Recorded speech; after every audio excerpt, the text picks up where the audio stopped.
पट्टी से आया। ये भिवाड़ी की हवाई पट्टी तो कौन से दशक की बनी थी? मेरे ख्याल से बंसीलाल जी मुख्यमंत्री होया करते थे। कभी जहाज उड़ते देखे थे?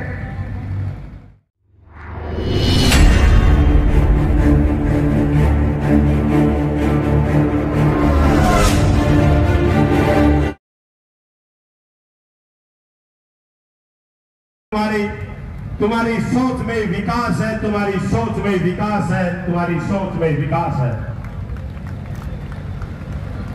बहुत ही ऐतिहासिक जयंती के इस अवसर पर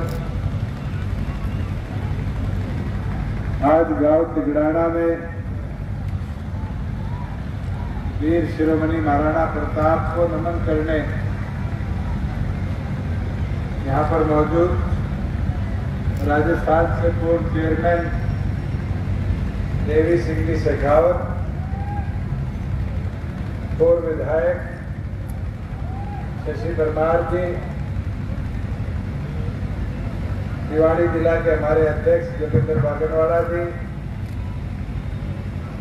हमारे प्रदेश संगठन सचिव विजय घोषड़ा जी, आज आपके इस कार्यक्रम के आयोजकों में से एक भाई अजीत जी, मनोज कंवर जी, पूर्व सरपंच जगदीश धनाना जी, डॉक्टर सुरेंद्र सरपंच तिगड़ाना, मंच का संचालन करने वाले भाई दीपा जी, युद्धवीर जी, बहुत ही आदरणीय ठाकुर लाल सिंह जी, प्रोफेसर करण सिंह जी, सुरेंद्र परवान जी, वाणी प्रताप जी, कप्तान सुरेश जी, भाई जितेंद्र शर्मा जी, बलराज जी, तमाम मंच पर बैठे गणमान्य व्यक्तिगण और यहाँ पर पहुंचे मेरे बुजुर्गों, मेरी माताएं, मेरे युवा साथी, जहां महाराणा प्रताप की बात करते हैं, मुझे लगता है मेरे से पहले वक्ताओं ने अपने भाषण में बड़ा अच्छा उल्लेख उनकी उस क्रांति की लड़ाई के बारे में करने का काम किया कि कैसे उस वीर योद्धा ने पेड़ की छाया को अपना किला माना, झाड़ फूस को अपना बिस्तर माना और पत्ते घास खाकर अपना भोजन समझकर उस क्रांति को अंतिम सांस तक आगे ले जाने का काम किया। बुजुर्ग युवा साथियों, उस इतिहास में हमने चेतक के बारे में सुना है, पर एक चीज और थी, 200 किलो से ऊपर की अपने शरीर पर अपना सुरक्षा कवच पहन कर भी उस व्यक्ति ने, उस महान पुरुष ने, उस महान आत्मा ने कभी रुकने का काम नहीं किया और उस क्रांति को एक ऐसा मोड़ दिया कि मुगलों को कभी राजस्थान का मेवाड़ क्रॉस करने थे। बुजुर्ग युवा साथियों, महान पुरुषों को हम यूं ही हर वर्ष याद करते रहे, उनके जीवन से प्रेरणा लेते रहे और नई पीढ़ी को यूं ही आगे ले जाते रहे। मुझे बड़ा अच्छा लगा, सरपंच ने, सुरेंद्र ने मांग रखी कि हमारे गांव में डिजिटल लाइब्रेरी बनाई जाए। मैंने एक मुहिम 2 साल पहले शुरू करी थी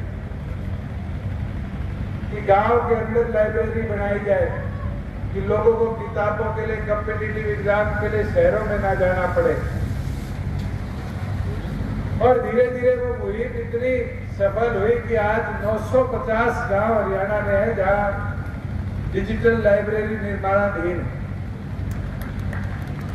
और हमारा टारगेट है कि अगले साल के अंत तक सारे 6700 गांव के अंदर एक डिजिटल लाइब्रेरी का मॉडल हरियाणा प्रदेश में हम बनाएंगे, जो गांव के इच्छुक युवा को पुरतोड़ शिक्षा का एक अवसर दे पाए। वही दूसरी ओर मुझे पिछले दिनों करनाल जाने का मौका मिला राजस्थान में। नागौर जिले में वीर केजा जी की पावन धरा,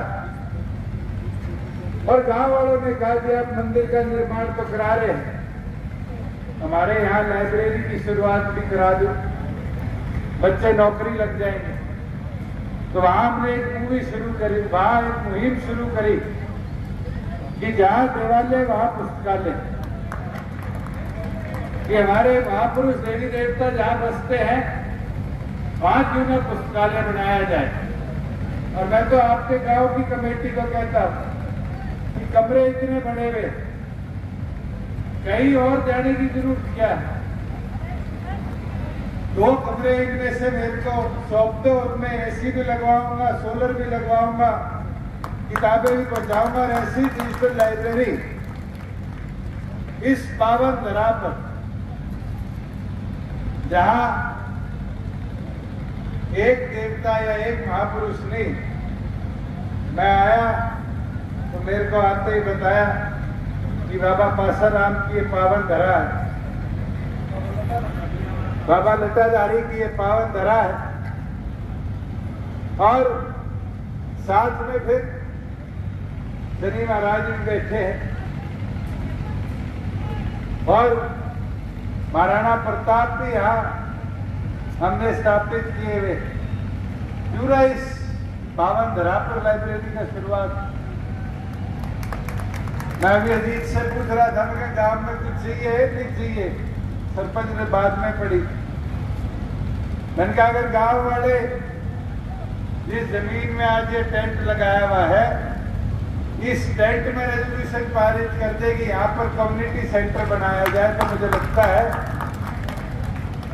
कि एक ऐसी स्थापना यहाँ हो जाएगी कि आने वाले 100 सालों में भी कोई भी व्यक्ति, किसी के घर में कोई फंक्शन होगा, कोई और होगा, तो इस पावन धरा पर आकर उस कम्युनिटी सेंटर में जब घुसेगा तो महाराणा प्रताप को नमन करता हुआ इस प्रांगण के अंदर आने का काम करेगा। कि भिवानी जिले में कोई हमारे समाज का छात्रावास नहीं। वैसे तो ठाकर बाबा की धरती है, कैसे कमी रहेगी ये मैं भी हैरान हूं। मगर तुरंत अगर आपकी कोई संस्था रजिस्टर्ड है, तुरंत अगर उसका रेजोल्यूशन करा के दोगे तो हुडा सेक्टर में हमारे पास इंस्टीट्यूशनल साइट है, 1000 गज का 1000 स्क्वायर मीटर का प्लॉट सरकार से आपको वहां मुहैया कराकर, जहां महाराणा प्रताप के नाम से छात्रावास आप सब समाज के लोग मिलकर बनाने का, जहां गांव की ये अलग अलग मांगे हैं। एक तो सरपंच घबराया है कि आंसी में डाल देंगे, हमें घबराने की जरूरत नहीं है। कैबिनेट में पीछे चर्चा हुई थी कि भवानी खेड़ा को सब डिवीजन बना दिया जाए, और जो 2 लाख का आंकड़ा था एक सब डिवीजन बनाने का, वो भवानी खेड़ा नहीं छूट पाया। तो कैबिनेट ने फैसला ले लिया कि आपको ना तो कहीं डाला जाएगा, जहां आप हो उसी रेवेन्यू स्टेट में आप जुड़े रहो। जहां गौशाला के लोग भी आए थे और उनकी भी एक मांग है कि हमारे वहां शेड बनाया जाए। ये आपके एसडीएम साहब भी है, हाँ, उनसे भी फॉलो कर लेना। मनरेगा के अंदर अब हमने परमिट कर दिया। मैंने मेरी कॉन्स्टिट्यूएंसी में भी कम से कम 7 गौशाला के अंदर मनरेगा से शेड बनाने का काम किया है, और इसकी शुरुआत करवाओ। शेड मनरेगा से बनाओ, फिर 4 दीवारी जो और हॉल के लिए चाहिए होगी वैसे फट रही है। आज जहां गांव के अंदर पानी निकालने की बात, ये कई गांव भवानी खेड़ा हल्के के हैं जिसकी शुरुआत मुनाड़ से होती है, जो थोड़े ताल के इलाके में आते हैं और पानी यहाँ खेतों में खड़ा होता है। और फसलें तो कई बार ये है कि एक सीजन पूरा नहीं होता। सरकार ने पिछली फ्लड एंड ड्रॉट जो हमारी बैठक थी उसके अंदर 1000 करोड़ से भी ऊपर इसके लिए मंजूर करे, और अगर उसके अंदर कोई इलाका रह भी गया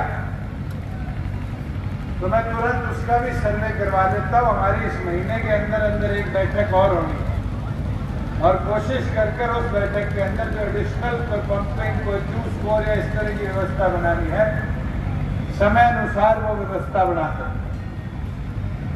हम जो हमारा प्रयास है कि लो लाइन एरियाज को जल मुक्त कराने का, उसको खेती बाड़ी के लिए संपूर्ण तैयार करने का, उसके अंदर जोड़ने का काम करेंगे। बुजुर्गों युवा साथियों, एक चीज जरूर साझी भी करना चाहूंगा कि 3.5 साल के अंदर हमने निरंतर ये प्रयास किया कि ज्यादा से ज्यादा सुविधा मेरे को मिले, घर बैठे मिले, किसान को कैसे मजबूत किया जाए, और बहुत हद तक हम कामयाब रहे।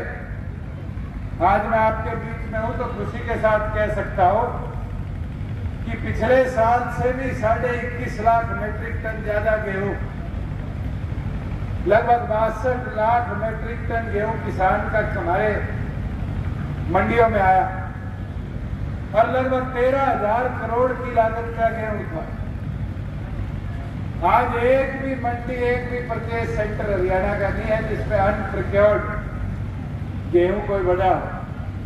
कोई किसान ऐसा नहीं है प्रदेश में जिसको 2-2.5 घंटे से ज्यादा मंडी के अंदर रुकना पड़ा अपना अनाज बेचने के लिए। और ये मेरे बुजुर्ग बैठे हैं, पहले तो याद होगा इनको, अनाज बेच के आते थे, पैसा कितने दिनों में मिलता था? तो 1.5 महीने बाद, 2 महीने बाद, 3 महीने बाद। देवी सिंह जी, हमारे प्रदेश का रिकॉर्ड बन गया इस बार कि किसान का अनाज भंडारण में पहुंचा 48 घंटे से पहले 13,000 करोड़ रुपए अपने हमारे प्रदेश के किसानों में देने का काम। और आज एक नहीं 650 सुविधाएं हैं। राशन कार्ड बनाना हो, बुढ़ापा पेंशन बनानी हो, बेरोजगारी भत्ते का फॉर्म भरना हो, आज घर बैठे 600 से ऊपर सुविधा हम मेरे आदमी को उसके मोबाइल में देने का काम करते हैं। मैं तो आपको एक चीज कहना चाहूंगा, प्रचार दुष्प्रचार पक्ष विपक्ष का काम, पर 3.5 साल जिस नीयत के साथ हमने काम किया, इसने प्रदेश के नक्शे में एक सुधार लाने का काम किया। अभी मैं हवाई पट्टी से आया, ये भिवानी की हवाई पट्टी तो कौन से दशक की बनी थी? मेरे ख्याल से बंसीलाल जी मुख्यमंत्री होया करते थे, कभी जहाज उड़ते देखे थे? सिर्फ पट्टी बनाई थी। आज हमारे यहाँ पर 100 बच्चे हैं जो हर रोज जहाज उड़ाने का प्रशिक्षण लेकर लाइसेंस लेने का काम कर रहे हैं। हरियाणा के कितने थे? तो कहते हरियाणा के तो 12 बच्चे।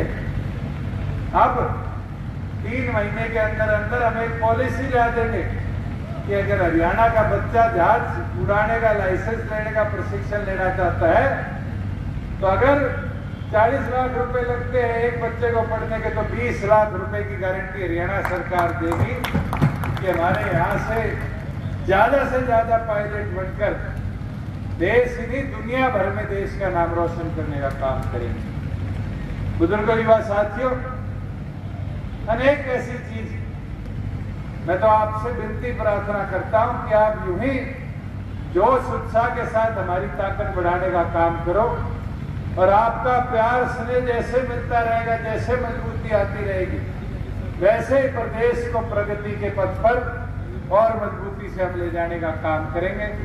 मैं तो अजीत का, सारी टीम का, सारी यूनिट का, जिसने आज इस महापुरुष की वीर शिरोमणि महाराणा प्रताप की जयंती को इस पावन धरा पर बनाने का काम किया, मैं आभार प्रकट करता हूं। और मैं यही उम्मीद करता हूं कि इसी तरह हर वर्ष इस पावन धरा पर मेले लगाकर आप महाराणा प्रताप को यूं ही नमन करने का काम करेंगे। आप सबने यहाँ आने पर जो मान सम्मान दिया, इसके लिए मैं आपका आभार प्रकट करता हूँ, धन्यवाद करता हूँ और यही उम्मीद करता हूँ कि इसी मजबूती के साथ इस वीर योद्धा को हम हर वर्ष याद करने का काम करेंगे। आप सबका बहुत बहुत धन्यवाद। जिम चाहिए, तुम्हें ग्राउंड में कोई फैसिलिटी चाहिए, कोई गेम स्पेसिफिक नर्सरी चाहिए, अभी कोई स्कूल कॉलेज में चल रही है, अभी चल रही है, आपके नहीं चल रही, नर्सरी है हरियाणा सरकार की। फिर से एक बार अलग से बात कर लेंगे। साहब कोच को नहीं, फौजी साहब कब रिटायर हुए थे? 35 साल हो। अच्छा, आप कोच थे। चलो मैं आज इसका समाधान करा के जाऊंगा गांव से जाने से। खेल का तो मैं डिस्क्रिप्शन से भिजवा दूंगा, नर्सरी वाला जो भी टेक्निकल मामला है वो मैं देखा। आप सबका बहुत बहुत बहुत धन्यवाद माननीय डिप्टी सीएम साहब का और सभी मेहमानों का, माननीय सिकावत साहब का, माननीय सचिव परमार जी का, माननीय लाल सिंह जी का, ठाकुर लाल सिंह जी का, छोटे भाई राहुल राणा जी का, परवीन जी का, जो पूरे दल बल के साथ वीर महाराणा प्रताप सेना जो भिवानी की जो हमारी है, उनका सभी का